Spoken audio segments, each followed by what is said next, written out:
সন্ধেবেলায় আমাদের এখানে হচ্ছিল প্রচণ্ড ঝড় বৃষ্টি। আর আমাদের এখানে ঝড় বৃষ্টি হলেই রাস্তার মধ্যে পুরো জল জমে যায়। আর আমি এখানে দাঁড়িয়ে দাঁড়িয়ে ভাবছিলাম যে কখন বৃষ্টিটা কমবে আর আমি বাচ্চাগুলোকে খাওয়াতে যাবো, কারণ বৃষ্টির মধ্যে তো ওদের কাউকেই পাবো না। তাই অনেকক্ষণ অপেক্ষা করার পর ফাইনালি বৃষ্টি কমলো। তারপর যখন রাস্তার জলটা পুরো নেমে গেছে, তারপরেই আমি আর বাবা গেছিলাম খাওয়াতে। তখন বাজে রাত্রি 11:30।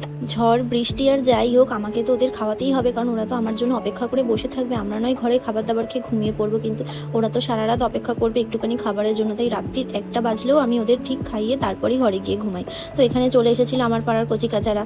আর ভাবার বাচ্চাদের যখন খাবার দিই ওরা চুপচাপ খেয়ে নেয়, আর এদেরকে খাবার দিলে এরা লাফালাফি নাচানাচি করবে, কত ঢং করবে, তারপর খাবে। আসলে এরা তো দুবেলা খেতে পায়, আমি তো সকালেও দিই আবার রাতেও দিই, কিন্তু থাপার বাচ্চারা তো একবেলাই খেতে পায়, ওই জন্য ওরা আর কোনো দিকে তাকায় না, খাবার দেওয়া মাত্রই খেয়ে নেয়।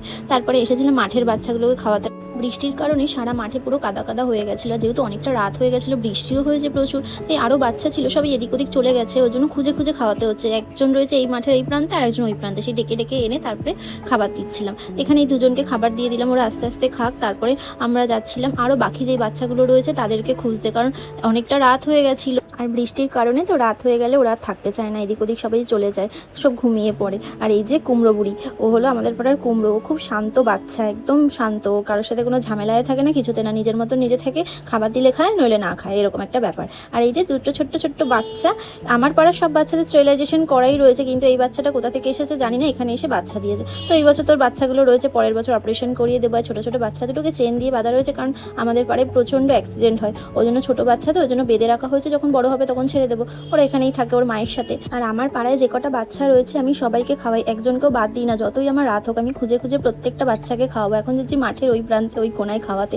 কেউ যাতে না খেয়ে থাকে, ওই জন্য আমি চেষ্টা করি সবাইকে খাওয়ানোর। আর একে খাবার দেওয়ার পর মাঠে গেছিলাম। এই বিড়ালটাও ডেলি খায়, ও খালি মাংস খায়, ভাত খায় না, ওকে ডেলি এক টুকরো করে মাংস দিতে হবে, আস্তে আস্তে টুকটুক করে খাবে। আর এই যে অন্ধকারের মধ্যে চোখ জ্বলতে জ্বলতে আসতে দুটো বাচ্চা, ওদেরকেও খাবার দিয়ে দিলাম। ওরা ঠিক অপেক্ষা করেই ছিল যে আমরা আসবো, ওরা খাবে, ওই জন্য এখানেই দাঁড়িয়েছিল, যখনই দেখেছে দৌড়াতে দৌড়াতে এসছে। আর এই যে খাবার দাবার দেওয়ার পর সবাই আবার এগাতেও যায়। তো চলো আজকের ভিডিওটা এইটুকুনি ছিল, দেখা হচ্ছে তোমাদের সাথে পরের একটা ভিডিওতে। টাটা।